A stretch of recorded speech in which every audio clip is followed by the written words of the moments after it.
Muy bien, invitamos a nuestros televidentes para que también participen del tema de hoy en este programa de la noche. ¿Cómo cree usted que debe responder el presidente Juan Manuel Santos a la petición del gobierno del presidente Donald Trump, que ha pedido volver a la aspersión aérea y para de esta manera erradicar los cultivos ilícitos? Los invitamos a que opinen a través de las cuentas de Twitter del programa La Noche, que están apareciendo en la parte inferior de nuestra pantalla. También lo pueden hacer con el numeral, el hashtag numeral La Noche Aspersión, numeral La Noche Aspersión. Hoy vamos a estar con el vicepresidente de la República de Colombia, Óscar Naranjo. También nos acompaña en este momento y saludo en la ciudad de Bogotá, Colombia, a Marta Lucía Ramírez, es candidata a la presidencia de Colombia y exministra de Defensa. Bienvenida al programa La Noche de NTN 24. Buenas noches, Jefferson. Gracias por la invitación. Buenas noches a toda su audiencia.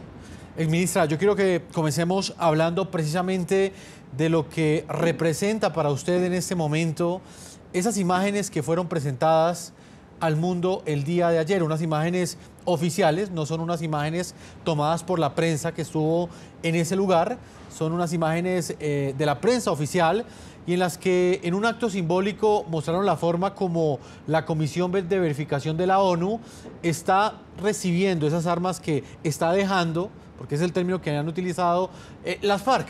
Para usted, que fue ministra de Defensa, ¿qué representó este acto?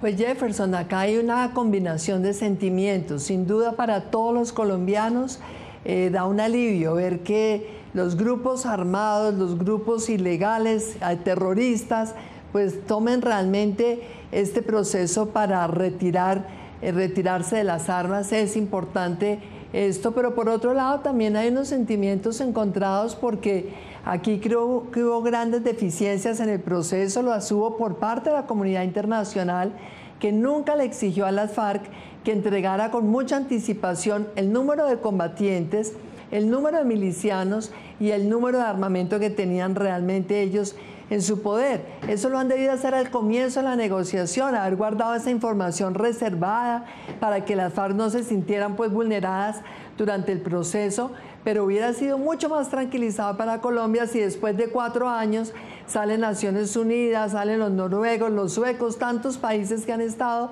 acompañando este proceso y le hubieran dicho a los colombianos: con certeza los miembros de las FARC eran tantos, con certeza las armas eran tantas, y aquí se está entregando todo esto. Al no haber sucedido así, pues nos toca creer, imagínese usted, en la buena fe de las FARC. Qué difícil creer en esa buena fe. Pero por otro lado, el hecho mismo de que nos digan que hay incumplimientos del gobierno, pues es que el plazo para la entrega del total de las armas realmente ya está vencido y nos están mostrando como una gran concesión de las FARC que están entregando el 60% del armamento, el 60% de cuál número de armas. Siempre se calcula que los combatientes tienen entre 2 y 3 armas por cabeza. Si los combatientes de las FARC estuvieran alrededor de los 7.000 que se han ido a las zonas de concentración, estaríamos hablando de 14.000 o de 21.000 armas. Y acá nos están diciendo que se ha entregado el 60% de un número aproximado de 6.000 armas. Entonces esto está muy por debajo de cualquier cálculo conservador, prudente que se haga sobre el número de armas. Y el señor Iván Márquez y todos ellos dicen que esto es un tema menor, que hay que creer en ellos, pero no es un tema menor, porque todas esas armas que no entregue las FARC, que queden en el mercado negro, son sin duda una amenaza para la seguridad de los colombianos. Ministra, otra de las grandes críticas que hubo el día de ayer, en medio de las voces que celebraron el hecho de que, pues según el gobierno y la ONU, las FARC han entregado el 60% de su armamento, fue llamar la atención sobre la diferencia que tuvo este acto de dejación con respecto a otros actos de entregas de armas en el pasado. Por ejemplo, cuando las dejó el M-19, el grupo guerrillero, hace ya más de 25 años, hubo acceso a la prensa y hubo acceso también a diferentes actores políticos a ese acto, digamos, protocolario. En este caso, como lo pudimos ver, únicamente tuvimos a un video grabado específicamente en la zona de normalización, pero no hubo acceso a la prensa. La prensa tuvo que verlo también a través de la televisión, como lo hicieron todos los colombianos y el resto de los televidentes en el resto del mundo. Para usted, este hecho en particular, ¿qué significa? Pues Jefferson, yo creo que acá este proceso con las FARC se ha caracterizado por una permanente arrogancia por parte de las FARC y por una permanente aceptación, casi que sumisión del gobierno a la voluntad y a las exigencias de las FARC.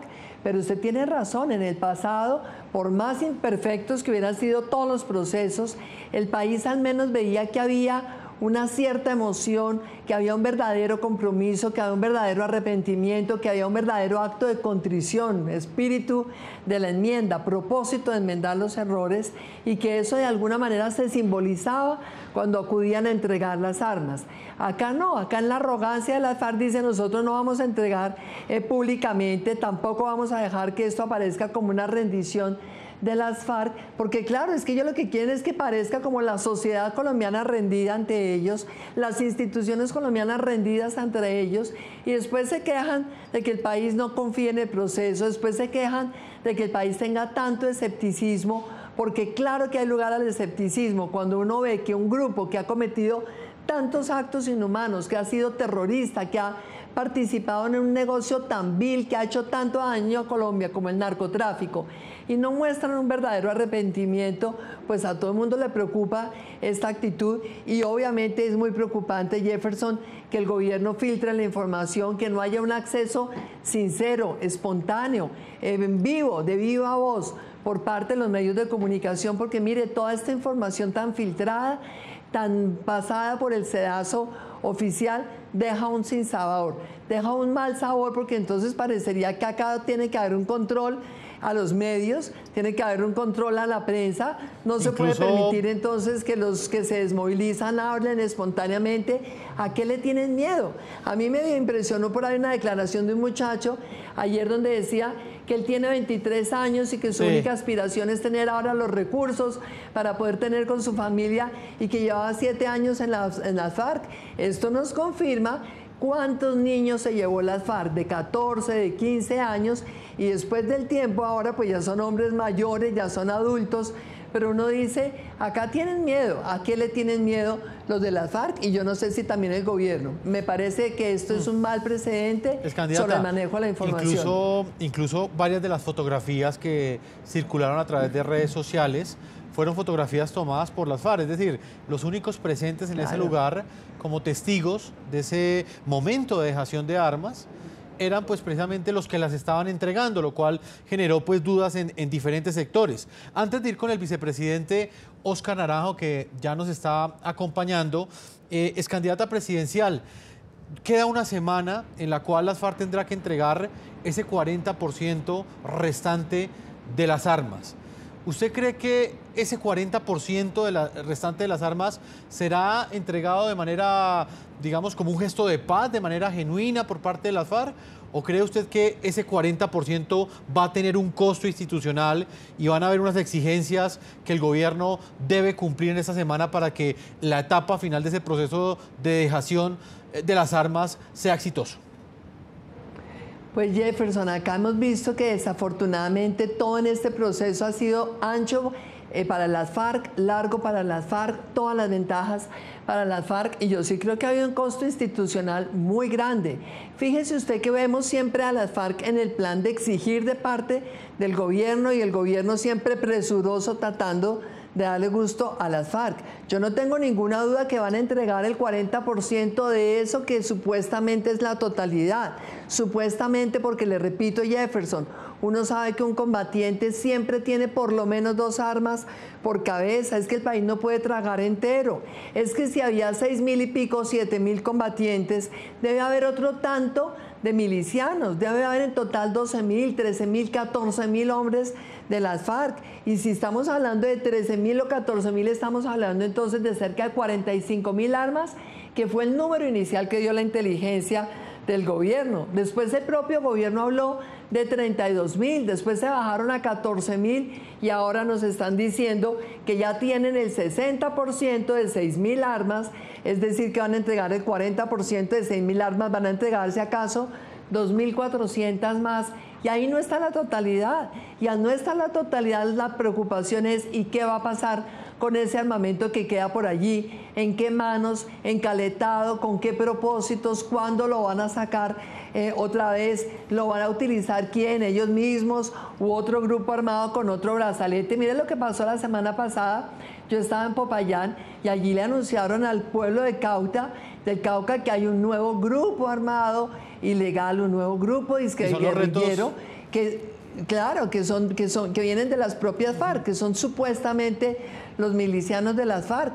Entonces todas estas armas en el mercado negro y en manos por ahí de cualquiera son una amenaza, siguen siendo una amenaza para la seguridad de los colombianos, y ahora quién sabe qué nuevos pedidos, porque usted ha oído a Iván Márquez, que es que el gobierno les tiene que cumplir, y este gobierno firmó este acuerdo de una manera tan generosa con ellos que es muy fácil caer en incumplimientos que nos los van a cobrar a todos y nos van a costar a todos. Y lo peor de todo, que en el próximo gobierno, cuando ya este gobierno se haya ido y estén de vacaciones, entonces el próximo gobierno es el que va a tener que salir a pagar los platos rotos de la cantidad de obligaciones que de verdad va a ser muy difícil que se cumplan en su totalidad. Pues, ministra de Defensa Marta Lucía Ramírez, permítame a esta hora también integro y saludo al vicepresidente de la República, general en retiro de la Policía, Óscar Naranjo, que también, al igual que usted, jugó un papel fundamental también en lo que fue la persecución a las FARC durante los últimos años, y también queremos conocer la perspectiva de él de lo que ha sido este proceso de dejación de las armas y la etapa final que ya comienza en esta última semana. General en retiro Óscar Naranjo, vicepresidente de Colombia, bienvenido al programa La Noche de NTN 24. Buenas noches, un gusto saludarlos. Voy a comenzar preguntándole, general en retiro Óscar Naranjo, ¿qué significado tiene para usted este hecho que presenciamos en Colombia y en el resto del continente americano a través de NTN 24, en el cual el gobierno presentó un acto simbólico que demuestra la forma como la ONU ha venido recogiendo esas armas que ha venido dejando las FARC en los últimos días? Gobierno y FARC y ONU han dicho que este proceso ya va por el 60%. ¿Qué opinión tiene usted? Bueno, confieso que recordé la cifra acumulada de los 260.000 muertos que ha dejado este conflicto armado de 53 años con las FARC. Y lo que pensé es que con la dejación y entrega de esas armas, esa historia tan triste alrededor de la muerte tiene que terminar para Colombia. Hoy el reto es avanzar para que el Estado realmente llene los espacios dejados por las FARC y no permita que ningún criminal, organización de cualquier naturaleza, avance en esas pretensiones de quedarse con esos territorios. Diferentes sectores también llamaron la atención sobre un hecho, digamos que en algunos sectores también generó polémica. Muchos se preguntaron por qué este no fue un acto en el cual hubiese acceso público, como quizás se vio en la dejación de armas de otros procesos de paz, por ejemplo, en el del M-19, que contó con la presencia de diferentes sectores políticos, incluso sectores de diferentes medios de comunicación. En las imágenes que vimos el día de ayer, únicamente estaba el delegado de la ONU y evidentemente pues la persona que lo estaba grabando. La prensa de Colombia no tuvo acceso a ese lugar. ¿Usted qué opina o qué puede decir desde el gobierno frente a esa polémica? Bueno, francamente creo que este ha sido un proceso transparente y abierto a los ciudadanos y que además, como nunca antes, ha contado con un sistema de monitoreo y verificación tan robusto, tan sólido y tan creíble, con un componente internacional de Naciones Unidas. Realmente, cuando uno hace evaluaciones y compara este proceso frente a otros en el pasado en Colombia, nunca ha habido tanta seriedad. Primero, para identificar a las personas que están haciendo dejación y entrega de las armas.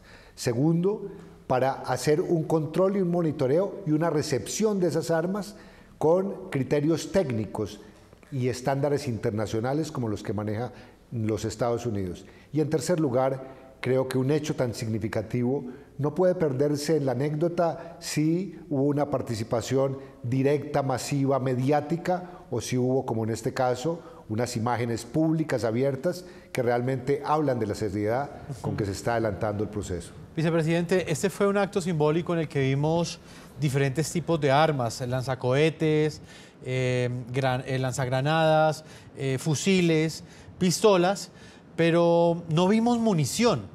En este tema en específico, el de la munición, ¿cómo se está manejando dentro de este proceso de dejación de las armas?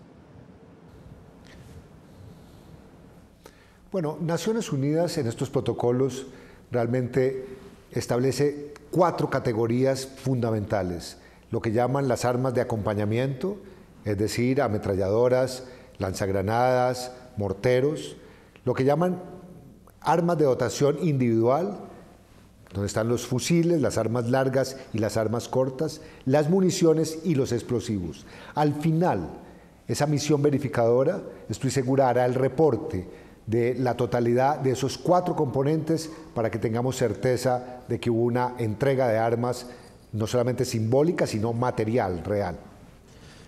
Vicepresidente, también generaron mucha polémica, inclusive escozor en algunos sectores, las declaraciones que entregó Iván Márquez. Precisamente él estaba en una base militar, desde allí calificó como enemigos de la concordia a quienes en este momento están pidiendo explicaciones sobre lo que él llamó la chequera de las FARC. Quizás no habló directamente del fiscal general, pero era una clara alusión a lo que él planteó hace menos de una semana, donde dijo que la Fiscalía adelanta una serie de investigaciones sobre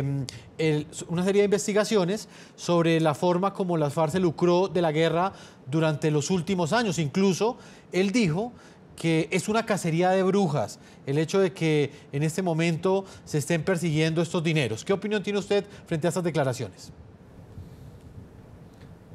Sobre eso el gobierno Jefferson manifiesta lo siguiente. Aquí, como hemos dicho, no habrá una paz armada, ni no habrá una paz financiada por dineros ilícitos o activos mal habidos durante ese proceso de conflicto armado.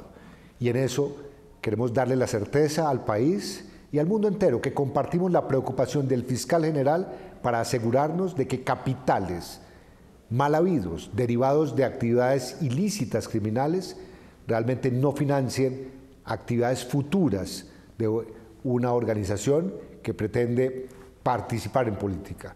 Y por otro lado, el acuerdo es claro en manifestar que habrá un inventario que deben suministrar las FARC y ese inventario será cotejado y contrastado con la información acumulada que tiene el Estado colombiano a través de instituciones como la Fiscalía, pero también de la fuerza pública y los servicios de inteligencia. Es candidata a la presidencia, Marta Lucía Ramírez. También me gustaría conocer su opinión frente a estas declaraciones que generaron una fuerte polémica, no solo, como lo dije al comienzo, no solo porque fueron entregadas por Iván Márquez en una guarnición militar, en la base aérea Marco Fidel Suárez, en la ciudad de Cali, sino también por la clara alusión que hizo a esas voces que desde hace varios días, incluso la voz del fiscal, ha venido llamando la atención sobre esas riquezas y sobre esos bienes que tienen poder las FARC. Iván Márquez ha dicho que son enemigos de la concordia todos aquellos que piden esas explicaciones y que de alguna manera se está desatando una cacería de brujas para quitarle importancia a este proceso de dejación de armas. ¿Qué opina usted? Pues mire, primero estoy de acuerdo con usted, Jefferson, que esto tiene 2 aspectos, uno de forma y uno de fondo.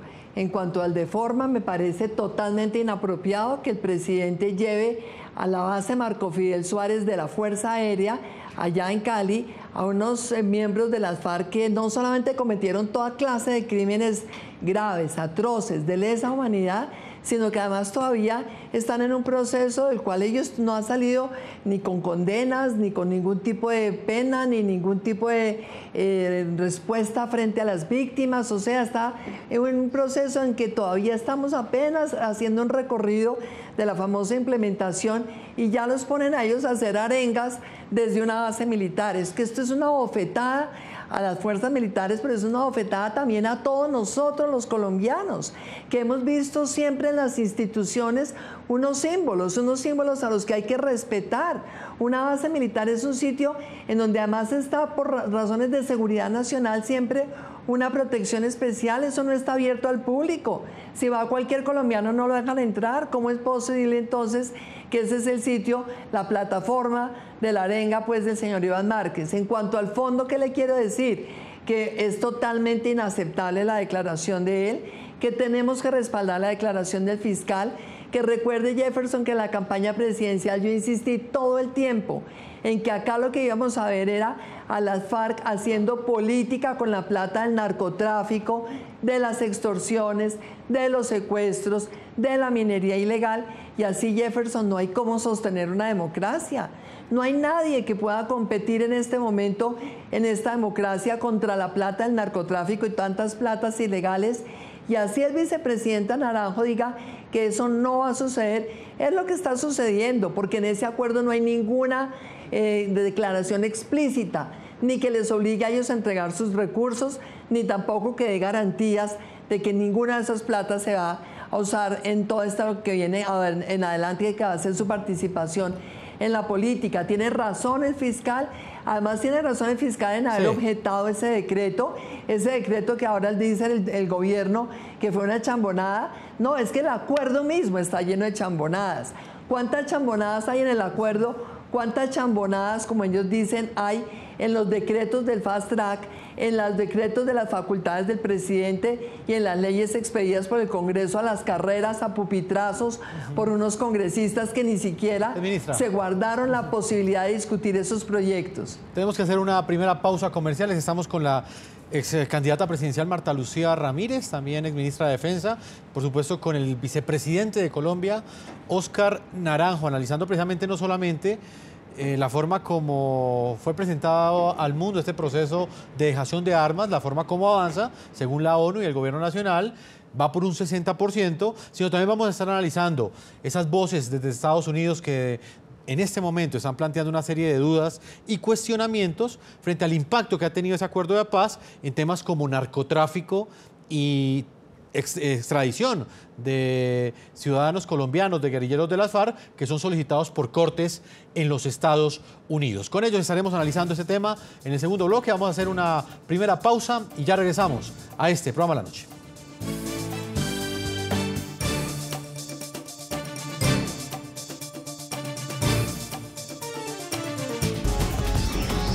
Ya regresamos con La Noche.